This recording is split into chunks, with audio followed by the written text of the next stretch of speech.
When we think of worship, we think of musical instruments, songs, people singing, musical worship. But you know the first two times the word worship is used in the Bible, there's no music involved. It's something way beyond singing a song. It's a picture of costly worship. I want to make a point today, and it's very simple. God is worthy of costly worship. God is worthy of being the number one priority in your life. I'm Dave Ertley. This is Daily Discipleship. We're talking about God. If you haven't yet, like our page, follow us on Facebook. If you haven't yet, subscribe to our YouTube channel. We do this teaching 5 days a week, 5 minutes a day. Thanks for joining us. We're talking about the fact that real worship is something God is worthy of, costly worship. God is worth it. Job, which is considered one of the oldest books of the Bible. Job was considered a contemporary of Abraham by many scholars. Job, you know the story of Job. He's a faithful, godly, good man, great businessman, one of the wealthiest men on the earth at that time. And he has a terrible day. All of his businesses are stolen or destroyed. His servants are killed, and then his 10 children, all 10 of them, are killed. How does Job respond? Angry at God, deeply depressed. This is how Job responds. Job chapter 1, verse 21 and 22. Job fell to the ground in worship. He worshiped. He declared, God, you are worth it no matter what. The Lord gives, you're worth it when you give. The Lord takes away, you're worth it when you take away. Blessed be the name of the Lord. Costly worship, no music involved, a declaration of the worthiness of God in spite of losing everything. He declares God is worthy of worship.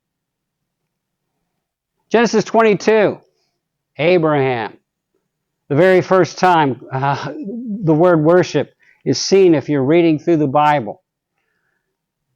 You know the story of Abraham. God told him he's going to be the father of many nations. He doesn't have any kids. Finally, at the age of 90, God tells him he's going to have a child, and then he gets to be 99. His wife is 90 years old, and God gives them a son, even though neither of them are capable at that time.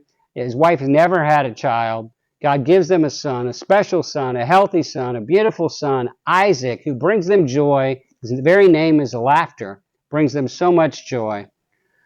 God says to Abraham, take your son, your only son, Isaac, whom you love, and go sacrifice him as a burnt offering.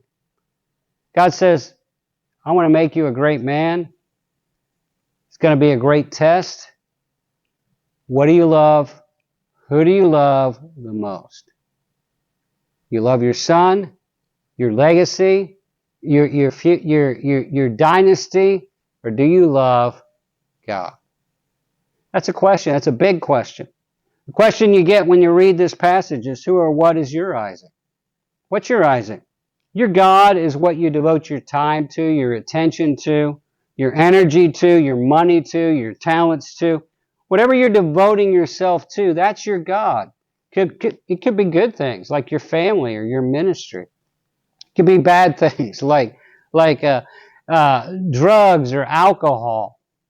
Devoting your life to sex or pornography. I don't know what you're devoting your life to. It could be your job. It could be money or your health. What's that thing that is most important to you? You know, you'll probably come to a time when it gets tested, and you're going to have to decide, is God worthy of worship, even if this is taken away? Even if I have to choose Him over anything else. Your God is your number one priority. What's number one in your life? Is it you or is it God? Is it what you want or is it God?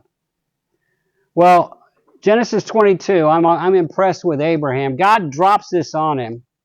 And the next morning, he gets up and he obeys. It says early the next morning, Abraham took his son Isaac. And he and some servants, they got wood together, they got fire together, and they head up into the mountain to sacrifice Isaac. They come to verse 4, and Abraham says to his servant, "Stay here a while. I and the boy go." And then he says, "We will worship." We will worship. No music. They didn't have musical instruments with them. They weren't going to sing a song. He was going to sacrifice his son to God, but yet he had faith in the promise of God that son would be part of a building of many nations. And he says, then we will come back to worship you. And God did provide. He didn't have to kill his son. But it was tested. It was tested.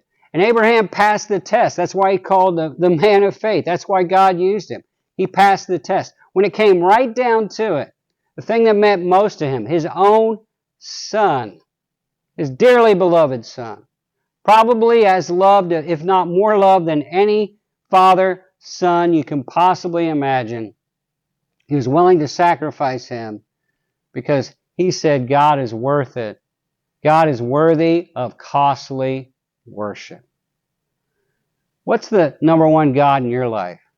I'm challenging you to make the true God the God of you, that God would be the most important person in your life, that starting now, you get in the habit of worshiping him, putting him number one, declaring his worthiness by what you do, what you say, what you sing, what you think, what you choose, how you spend your money, how you spend your time, how you make your decisions. You choose that God is worthy of being number one in your life, and I guarantee you, you will never, ever regret it.